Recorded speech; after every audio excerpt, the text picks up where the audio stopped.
About 1/2 of all murder cases went unsolved in the United States in 2020 alone, according to a study by the Murder Accountability Project, sometimes even after a body was found quickly. But as these top 5 strange and creepy mysteries show, murders have been solved years or even decades later for a very long time. Through advancements in forensic technology, old crime scene evidence can offer new answers to help experts eventually solve even the most puzzling murder mystery. Number 5. On May 23, 1988, 2 friends found the missing body of 79-year-old Lucille HULTGREN at her home in Galt, California. Days prior, people at her church were surprised to find Lucille missing from Mass.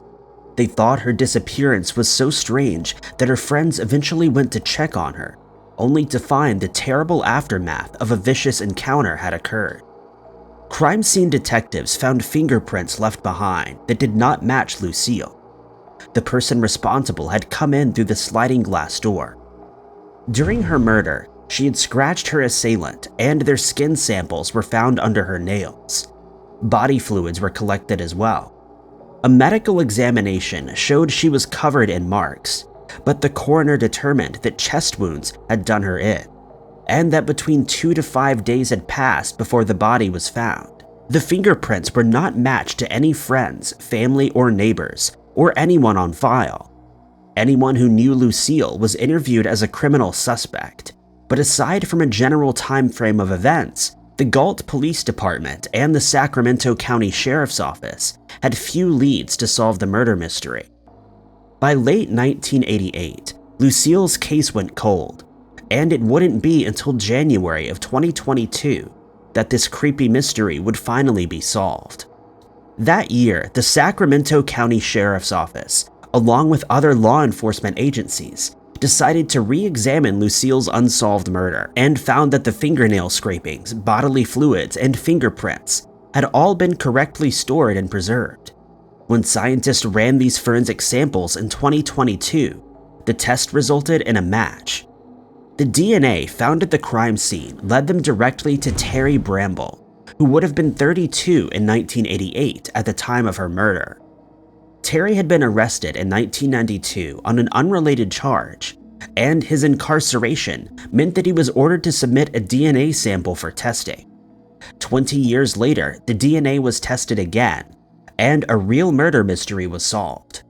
According to police, Terry had been homeless, and in 2011, his body was found under a bridge on Highway 99. His passing means the Sacramento County Sheriff's Office has never been able to determine a real motive behind this scary mystery. Lucille is said to have been a kind-hearted woman of strong faith, who always welcomed people into her home and was the absolute last person who anyone would expect to meet this creepy ending. Detectives hope that Lucille's surviving son can now find some sort of closure with his latest breakthrough in his mother's case. Number 4. In 1979, Chuck and Sherry Hall tied the knot in Aurora, Illinois, in what would be the happiest day of their lives. Then on September 9, 1981, time stood still for Chuck when the body of his wife was found by him in their apartment. It was the beginning of a murder mystery that would take almost 3 decades to be solved. Crime scene investigators found that the perpetrator had made a ligature with the cord from an iron and had secured the other end to a doorknob. Sherry's body was taken to the coroner's office for further examination. Chuck had a solid alibi in the murder mystery as he had been at work all day, so the police began to branch out to others that the couple knew. After hundreds of hours of interviews, the police were quite suspicious of Larry Galloway, though they were never able to make a solid case against him. Decades later, the cold case remained unsolved, and for 27 years straight, her family would gather to remember her. It wasn't until 2008 that the Aurora Police Department decided to take another look at their prime suspect, Larry Galloway. There had been no evidence of a break-in at the crime scene, and investigators reasoned that Sherry would have let someone she knew into the apartment. Previous attempts to obtain a DNA sample from Larry had been unsuccessful, But in 2008, the Aurora Police Department was granted permission to perform what is known as a trash pull. Their criminal investigation included weeks of intense surveillance.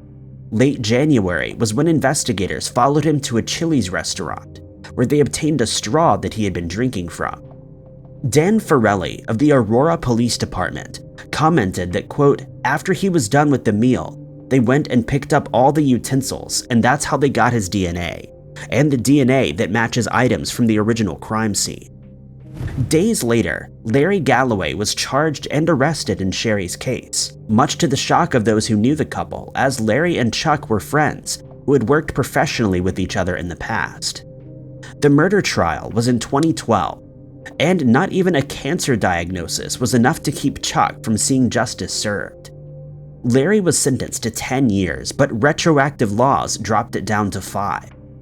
Larry would ultimately serve just 428 days of his sentence before being paroled for murder. In 2016, Chuck would succumb to illness and finally rejoin his beloved wife. Number 3. At around 11 p.m. on May 21, 2005, residents in Petersburg, Florida were awoken by the screams and shouts of a real murder mystery.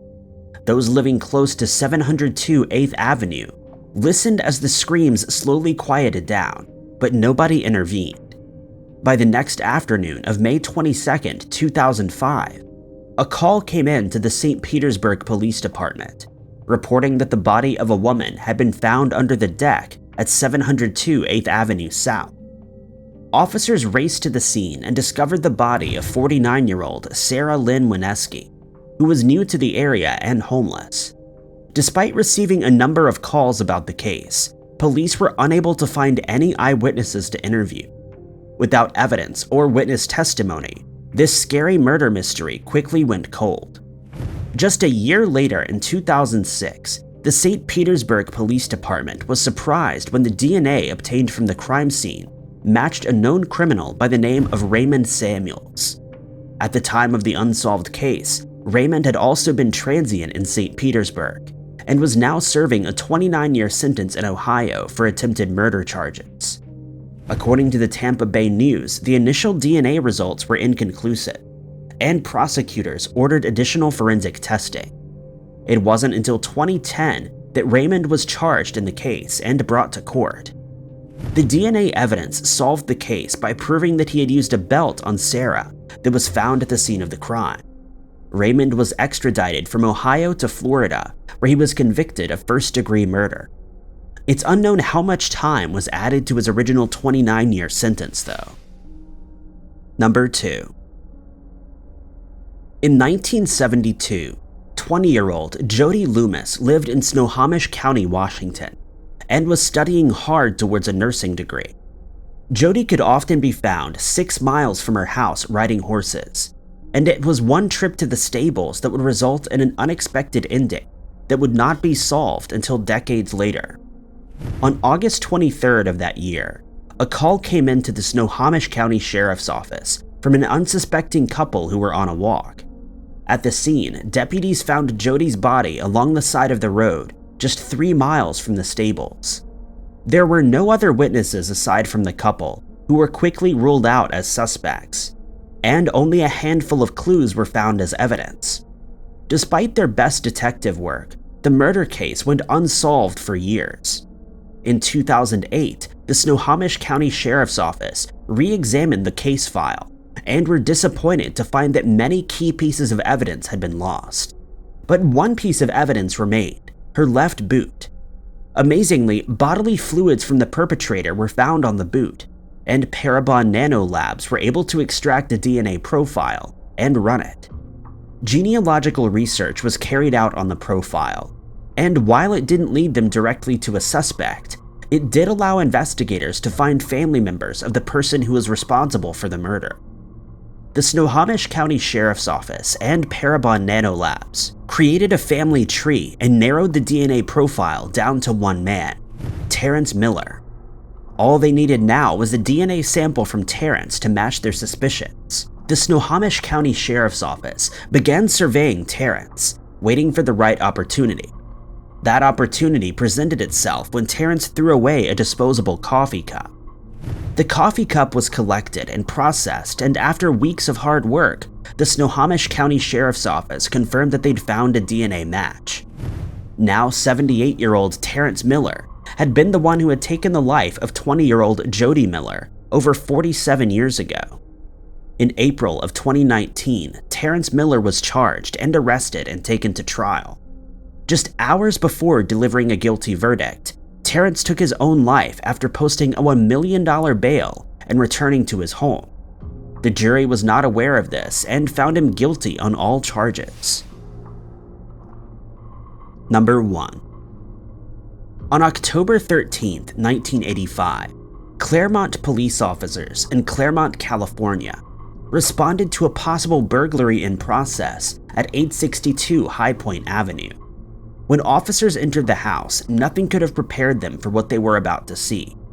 Instead of criminals, they found the body of 57-year-old David R. Evans, who was the vice president of a Pomona First Federal Bank. David was regarded as an upstanding member of the community, having served as a local school superintendent before taking his new job. Everyone in Claremont was shocked to hear of his passing and hoped that the case would be resolved quickly. Missing from the residence was his 1980 Chevrolet Monza, leading investigators to believe this crime scene was a car robbery gone wrong. Just 2 hours after David's body had been discovered, his beloved Chevrolet Monza was found abandoned in Corvina, California. Investigators were left baffled by the crime. Unfortunately, this bizarre murder mystery would not be solved until decades later. It wasn't until 2006 that the Claremont Police Department decided to reopen the case and examine the evidence. This time, they were able to use modern forensic technology to construct a DNA profile from the crime scene evidence. The DNA samples, combined with fingerprint evidence, is how they found Hilary Marcus Duplessis. Investigators spent years building the case against Hilary, until they finally named him as a murder mystery suspect in 2020.